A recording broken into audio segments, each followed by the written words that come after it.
حماتي كان بقى حلو كده يا حماتي. هو ايه ده؟ الكنب اللي انا شاريهولك ده حلو. انت رحت جبت التلبيسه؟ إيه؟ هو ده اللون اللي انا قلت لك عليه؟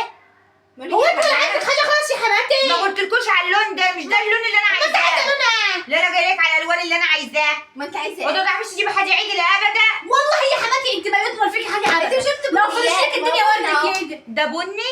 بني. لا مش ده اللون اللي انا اخترته. الكافيه. ايه يعني؟ لا مش ده اللون اللي انا اخترته. صدق انا غلطانه. هو البني يا حماتي. طلع كده. منكم لله، منكم لله انتوا الاثنين. منكم لله. منكم لله انا انتوا بقول لك الاثنين. بتسمعي كلام. انا ولا ما بسمع تعمليش كلام. حاجه. ولا عايزه خدي بقى اهو. خدي اهو روحي رجعيه. انا اللي هرجعه. ورجعيه مش برجعاه. انت عارفه اللي مش قدك ده عامل كام يا حماتي؟ ها عامل 2000 جنيه. وانتوا دافعين لي حاجه من ضربوكوا. امال ايه يا انتوا مش حماتي؟ واخدين مني الفلوس. طب وايه يعني؟ ايه يعني؟ مش